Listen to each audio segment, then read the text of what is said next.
Hello, I'm Jim Davis, Channel 6 News Director. Before we were so rudely interrupted, the Lakers in light uniforms here got off to a quick start in pursuit of the title that had eluded them for 11 years. Jim McMillan, number 5, and Jerry West, number 44, got 10 points before the Knicks scored. And Wilt Chamberlain was going all out despite a severe wrist injury that forced him to wear football-like padding. Only the superb play of Walt Frazier on offense and defense kept the Knicks in the game. Frazier wound up with 31 points, the highest total of the night. His efforts got the Knicks to the half with a 53-all tie. But Jerry West led a Laker third-quarter burst that put Los Angeles ahead to stay. West scored 23 points and kept the Lakers' attack moving. In the fourth quarter, it was Gail Goodrich who took on the scoring duties. The smallest of the Lakers, he led them in scoring with 25 points. And Happy Hairston, who scored 13, was an extremely effective man under the backboards. But the man who dominated play was Wilt Chamberlain. The often maligned giant showed his critics he knew how to do something besides score. He ruled the boards, intimidated the enemy, passed to his teammates, and scored 24 points, all with 2 bad wrists. When he left the game, he received a standing ovation, was named most valuable player.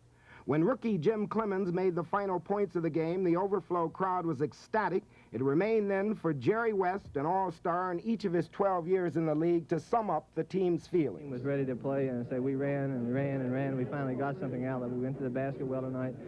And as I said, people ask me, how would you feel if this would happen to you? And I say, I've been here so many times when it's been quiet in the dressing room.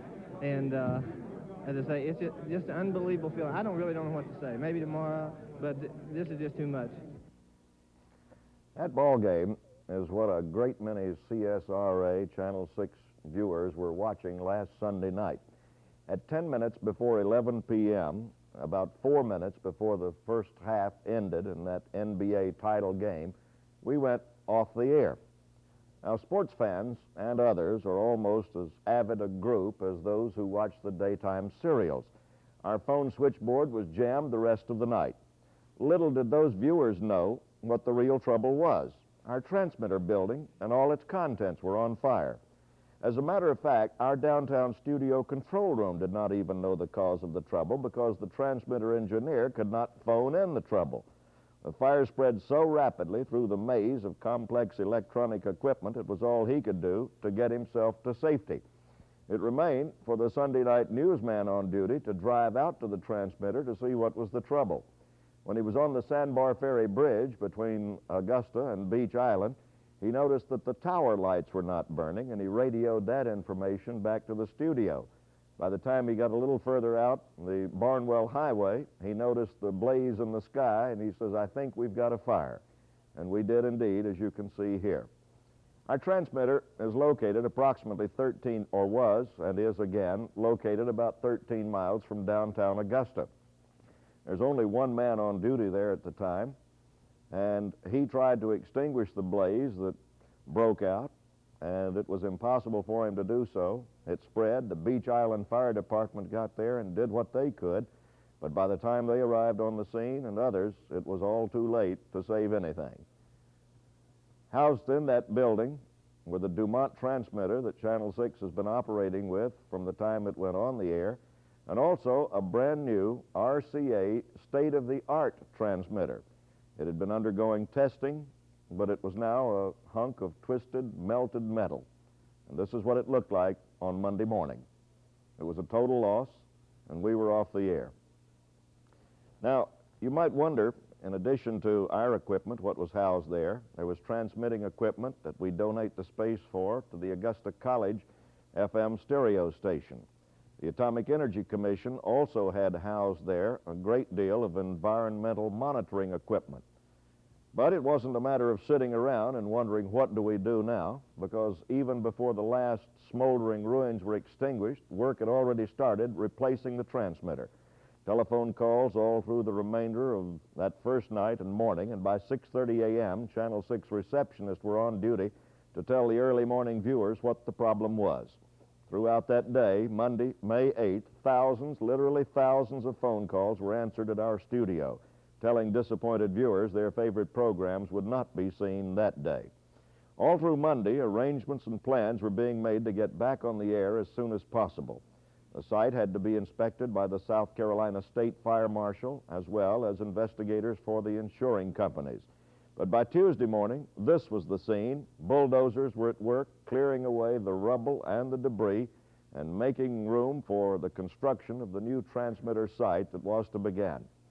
Keep in mind, this was Tuesday morning after the fire. You mean I ate that whole thing? It's amazing how much bulldozers, front loaders, and payloaders can do when they go to work. We were told by consulting engineers that we were talking about a 3-month project. We planned to do it in less than a week, and here we are. It took an untold amount of cooperation from construction people, engineers, suppliers, and even our own employees. Since there was nothing going on at the studio, everybody decided to go out to the site and work. Men who ordinarily push cameras, switchers, control buttons, and this sort of thing decided to go out and help move away the rubble that had been our transmitter. Louis Funderburg of Funderburg Construction was in charge of the entire operation, along with Chief Engineer Jack Joplin. And rapidly, amazingly so, the scene began to become a construction site rather than a site of destruction. There was the remains of our old and brand new transmitter that we never got to use.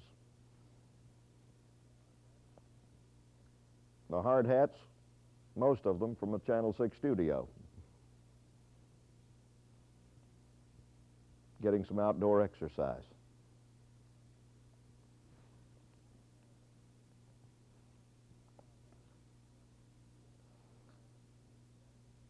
And by late Tuesday afternoon, the construction work had already begun. Cement block began being laid, forming the walls of the new transmitter site. Bobby Martin was the brick mason in charge of the operation, working under Funderburg Construction Company. It was being built on the same cement block foundation on which the previous transmitter had stood. That's Chief Engineer Joplin making measurements, making preparations for the new transmitter. Even while all of this was going on, telephone calls, wires, messages were being relayed between WJBF's offices in downtown Augusta, RCA, and other suppliers, getting a transmitter replacement for the same one that we had installed and completed testing, and we're all set to switch over to. It's RCA's state-of-the-art transmitter, the newest thing in television electronic equipment for transmission. By Wednesday morning, the walls were going up even higher. Fortunately, there was no damage at all to the 1,300-foot tower that is WJBF's antenna. And it stood as a sentinel over the work that was going up below it.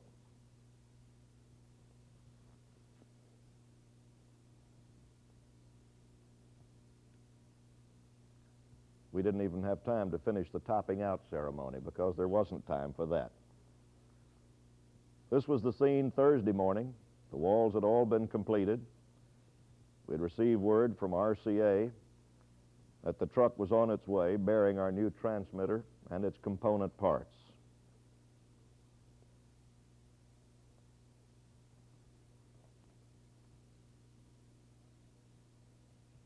On the final day of completion, or the next to final day of completion, it was impossible to go ahead and put the roof on at that time because the bolts that were set into the top of the walls had to cure in their mortar before the roof could be added.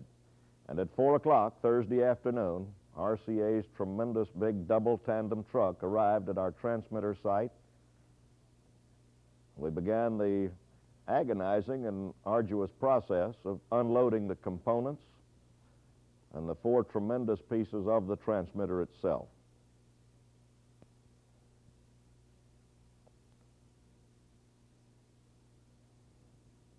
Those 2 gentlemen in the foreground are Channel 6 employees, Jerry Lizotte and Tommy McManus.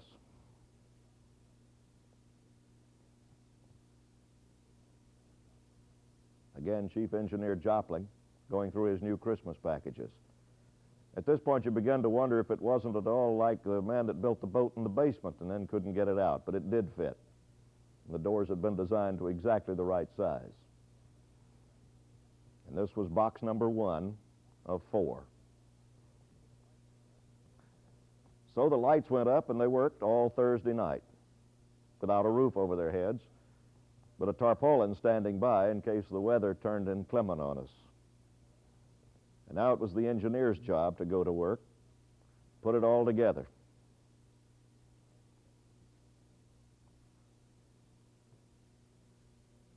And began the checking and testing that has to be done before a television transmitter can go on the air.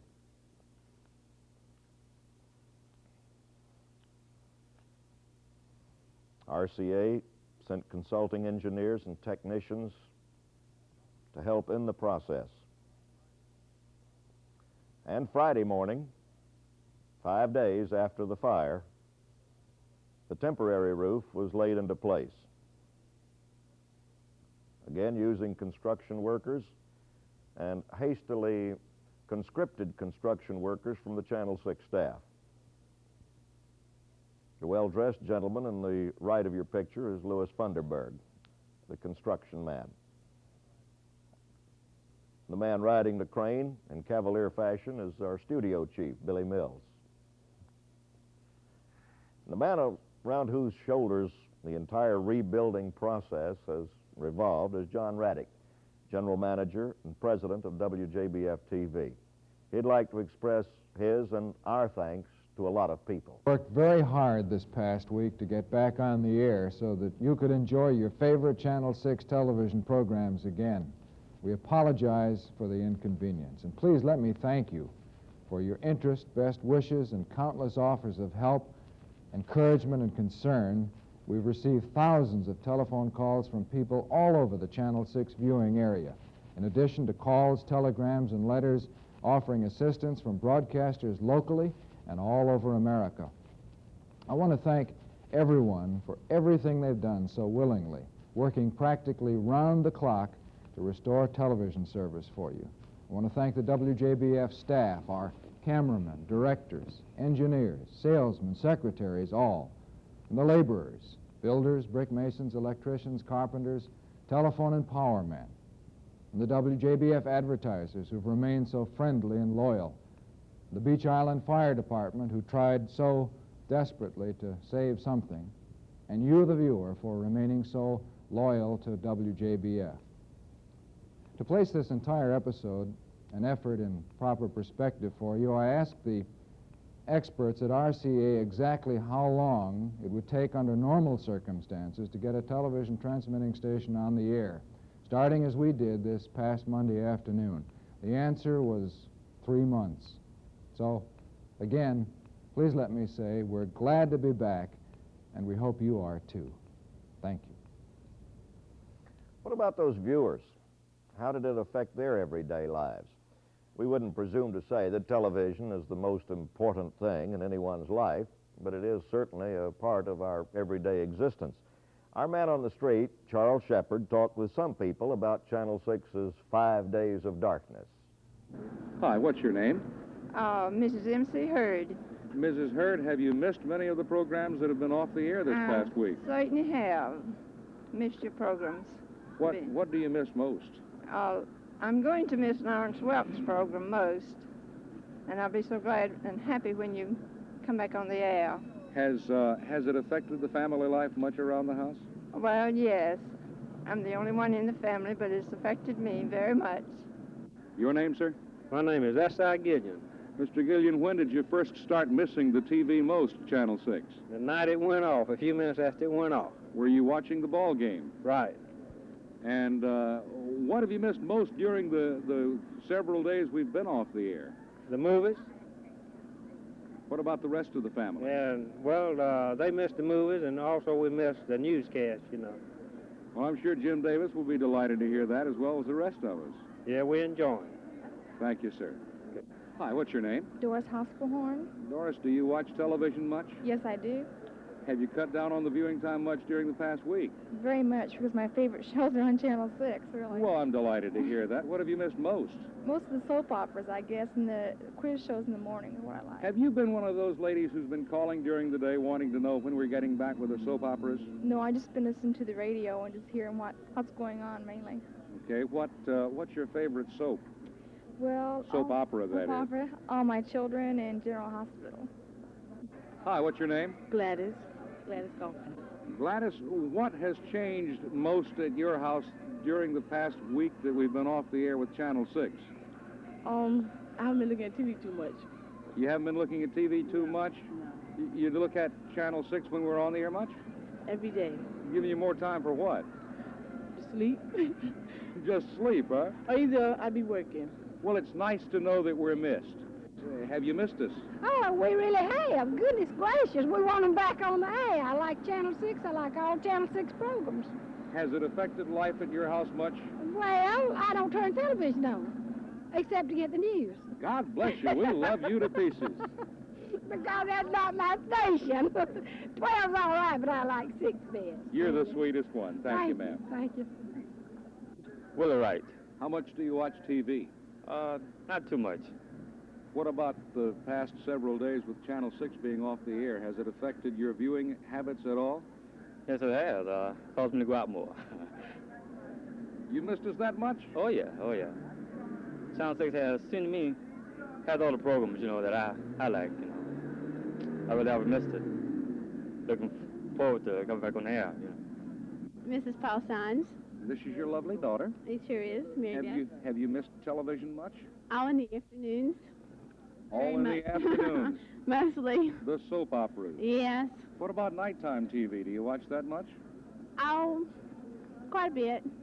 Well, maybe you'll be able to pick up where you left off during the next week. I hope so. Have you missed any one program more than the others?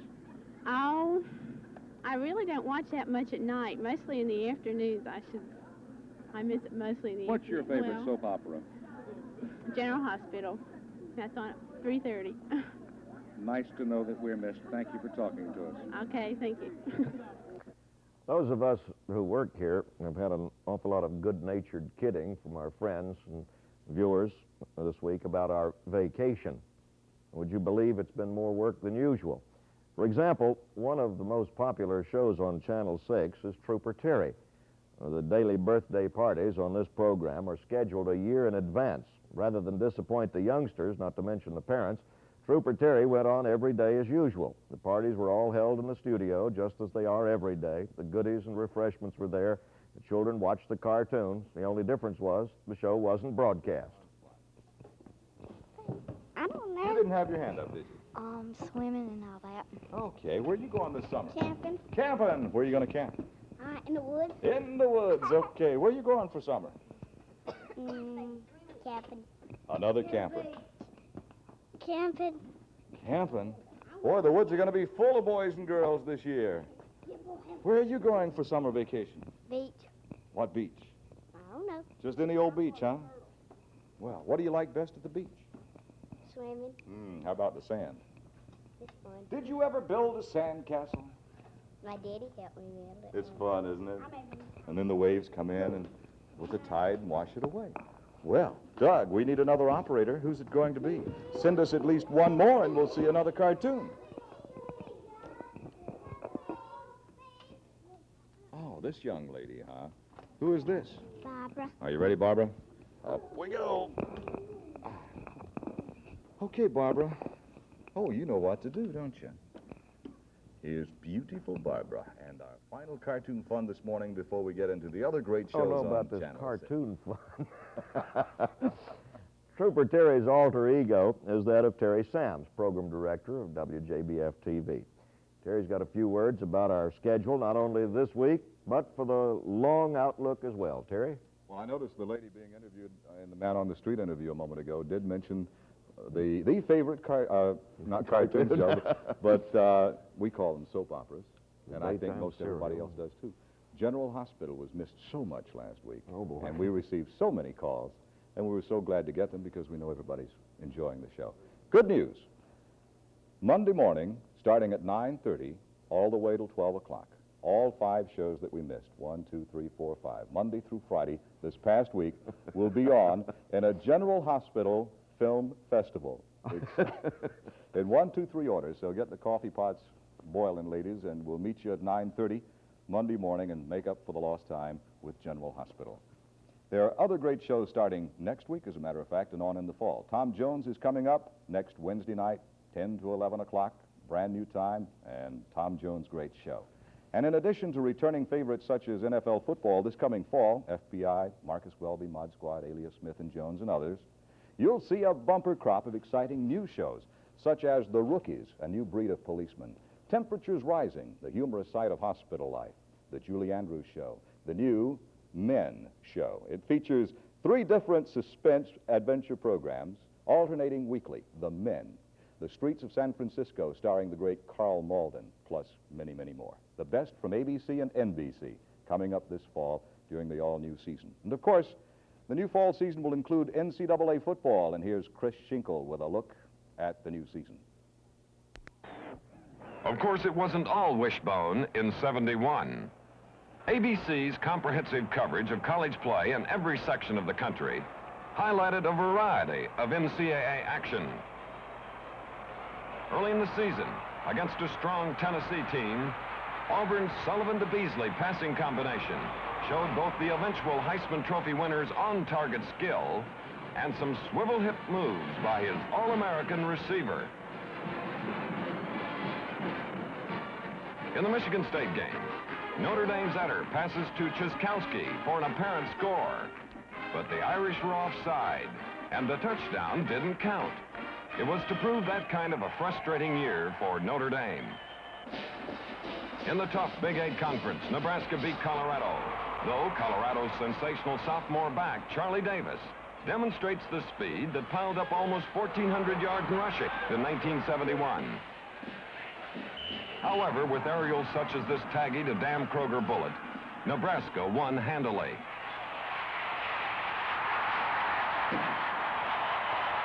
Cornell's Ed Marinaro piled up more career total yardage rushing than anyone in collegiate history. This season, he averaged over 200 yards per game, and his 24 touchdown runs included this 46-yard jaunt against Dartmouth. A typical Marinaro power burst that kept Cornell in contention. But Dartmouth sews up the game with this Stetson to Bird touchdown pass and forces Cornell to share the Ivy League crown. Against Kansas, Oklahoma's wishbone magician, quarterback Jack Mildren, uses the keep option and goes 65 yards to set a new Sooner career total offense record.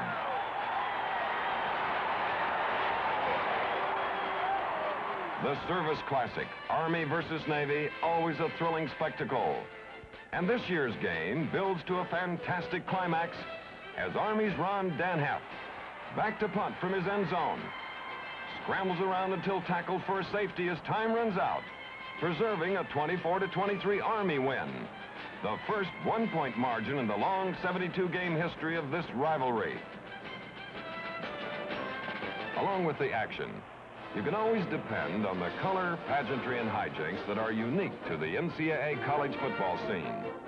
From assorted livestock to a memorable tantrum by Ohio State's coach Woody Hayes, college football is unpredictable fun.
Among the returning stars to watch next season, Johnny Rogers of Nebraska, one of the most exciting breakaway runners in years. Sonny Six Killer, Washington's threat at all times to throw the bomb. Oklahoma's Greg Pruitt, who averaged a fabulous 9.4 yards per carry this year and rates a strong contender for the Heisman Trophy. There will be new expanded flexibility in the schedule planning, too. It will enable ABC to pick the matchups on the last 13 telecasts as the season unfolds. That should guarantee another memorable climax, such as this year's Thanksgiving weekend, which brought you the Nebraska-Oklahoma, Georgia-Georgia Tech, and Alabama-Auburn Donnybrook. Topping it all, of course, the poetry in motion and pigskin pyrotechnics that explode from the Wishbone Tea.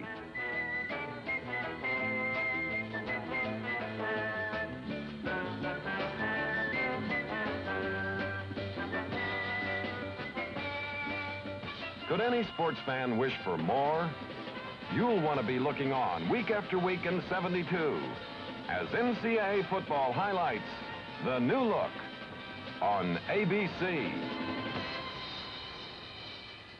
You can see it all this fall right here on Channel 6. A reminder for General Hospital fans, Channel 6 has made special arrangements with ABC to present a General Hospital Film Festival to catch up on all the programs missed during the past week. So, Monday morning, 9:30 a.m. is the beginning time for 5 consecutive General Hospital shows. We hope you enjoy them from 9:30 until 12 noon, Monday morning. This is Terry Sam speaking for John Raddick, Jim Davis, and all the wonderful folks here at Channel 6, thanking you for the many best wishes we've received and all of the help offered and all the help given during the past week. And we're glad to be back at your service.